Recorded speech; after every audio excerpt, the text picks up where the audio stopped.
اور عورتوں کی داڑھی کیوں نہیں ہوتی؟ اے طبیب بتا، پیشانی پہ پل کیوں پڑتے ہیں؟ آنکھوں کے اوپر بھویں کیوں ہوتی ہیں؟ آنکھوں پر پلکیں کیوں ہوتی ہیں؟ یہ تمام سوالات سن کے وہ طبیب گھبرانے لگا اور سر جھکا کے کہنے لگا کہ اے نواسائے رسول، ان سوالات کے جواب میرے پاس نہیں اور نہ ہی میں نے کہیں پڑھے ہیں۔ تو امام جعفر صادق علیہ السلام فرمانے لگے، اے طبیب سن، اگر اللہ آنسوؤں اور رطوبت کا مقام سر میں نہ رکھتا تو انسان کا دماغ خشکی کی وجہ سے ٹکڑے ٹکڑے ہو جاتا، اور اللہ نے سر پر بال اس لیے رکھے تاکہ اس کی وجہ سے تیل انسان کے دماغ تک پہنچتا رہے اور بہت سے فاسد مادے دماغ سے باہر نکلتے رہیں تاکہ دماغ شدید گرمی یا شدید سردی سے محفوظ رہے۔ اور پیشانی پہ بال اس لیے نہیں ہوتے کیونکہ اس جگہ سے آنکھوں تک نور پہنچتا ہے، اور اللہ نے اس جگہ کو سجدے کے لیے منتخب کیا۔ اور پیشانی پہ بل اس لیے آتے ہیں تاکہ سر کا پسینہ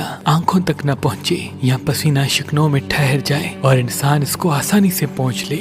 آنکھوں پر بھویں اس لیے ہیں تاکہ تیز روشنی آنکھوں کو تکلیف نہ دے، اور آنکھوں پر پلکیں اس لیے ہیں تاکہ انسان تیز ہوا اور مٹی سے آسانی سے اپنی آنکھوں کی حفاظت کر سکے۔ اور اللہ نے ناک کو آنکھوں کے بیچ میں اس لیے رکھا تاکہ متناسب لگے، اور ناک کے سوراخ نیچے کی طرف اس لیے رکھے تاکہ دماغی رطوبت ناک کے وسیلے سے آسانی سے خارج ہو سکے۔ اور کھانے کے وقت جو غذا انسان کھانا چاہے جب وہ منہ کے قریب آئے تو ناک اسے آرام سے سونگھ سکے کہ یہ غذا کھانے کے قابل ہے یا نہیں۔ اور ناک کے سوراخ کے اندر بال اس لیے پیدا کیے تاکہ ہوا میں موجود مٹی فوراً اندر نہ جا سکے۔ منہ پر ہونٹ اللہ نے اس لیے رکھے تاکہ دماغ سے جو رطوبتیں منہ تک پہنچے وہ رکی رہیں، اور کھانا بھی انسان کے اختیار میں رہے، جب چاہے پھینکے جب چاہے نگل لے۔ اور مرد کی داڑھی اس لیے ہوتی ہے تاکہ مردوں اور عورتوں میں تمیز رہے، اور عورتوں کی داڑھی اس لیے نہیں ہوتی تاکہ عورت کا چہرہ صاف ہو، پرکشش ہو، اور میاں اور بیوی کے درمیان محبت بڑھے۔